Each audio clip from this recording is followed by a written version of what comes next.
పౌర సరఫరాల శాఖలో రాష్ట్రంలోని 251 స్టాక్ పాయింట్స్ లో తనిఖీలు చేసినప్పుడు కొలతల్లో తేడా గమనించామని మంత్రి నాదెండ్ల మనోహర్ అన్నారు. 189 కేసులు నమోదు చేశామని వెల్లడించారు. బియ్యం సరఫరా పైన, పీడీఎస్ పైన, ట్రాన్స్పోర్ట్ విధానం పైన విజిలెన్స్ ఎంక్వైరీ జరిపిస్తామని తెలిపారు. మండలి లెవెల్స్ స్టాక్ పాయింట్స్ లో కేసులు నమోదైన సప్లయర్స్ అందరినీ బ్లాక్ లిస్ట్ చేయాలని ఆదేశాలు జారీ చేశామని మంత్రి నాదెండ్ల మనోహర్ వెల్లడించారు.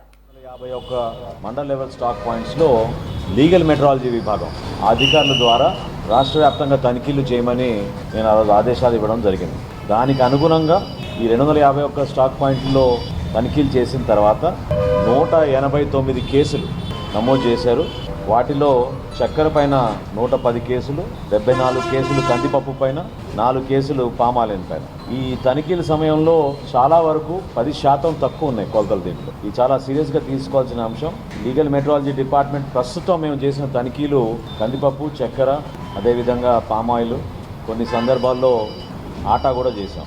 ఆశ్చర్యకరమైన విషయం ఏంటంటే ప్రజలు ఒక నమ్మకంతో ప్రభుత్వం ఏర్పాటు చేసిన ఈ పౌర సరఫరాల శాఖ ద్వారా పబ్లిక్ డిస్ట్రిబ్యూషన్ సిస్టమ్ పీడీఎస్ ద్వారా మనం రేషన్ షాపుల ద్వారా కానివ్వండి, ఈ మొబైల్ డెలివరీ యూనిట్ల ద్వారా కానివ్వండి, నాణ్యమైన సరుకు అన్ని ప్రాంతాలకి ప్రతి వినియోగదారుడికి ఎవరికైతే తెల్ల రేషన్ కార్డు ఉందో వాళ్ళందరికీ అందించే విధంగా ఒక అద్భుతమైన కార్యక్రమం చేయొచ్చు. అటువంటి కార్యక్రమాన్ని వీళ్ళు దుర్వినియోగం చేసి అవినీతికి పాల్పడే అంశాలు చాలా బాధాకరం.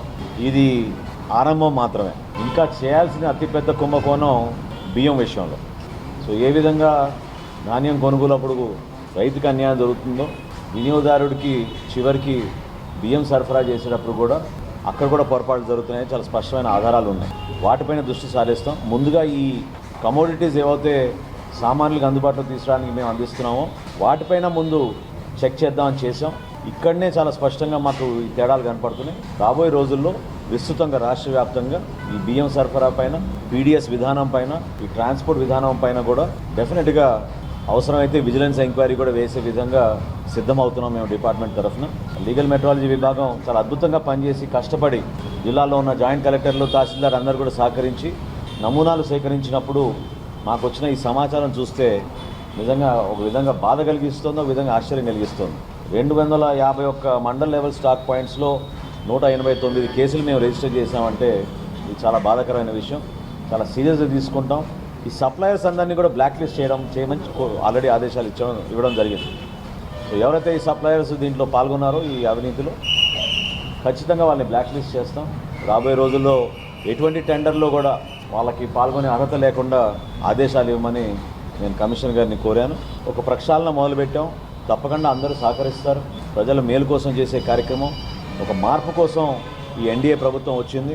ఆ మార్పు ప్రజలకి ఉపయోగపడే విధంగా రాష్ట్రానికి మరొకసారి మంచి రోజులు వచ్చే విధంగా మంచి పరిపాలన అందిస్తామని ఈ సందర్భంగా మరొకసారి నేను తెలుపుకుంటున్నాను.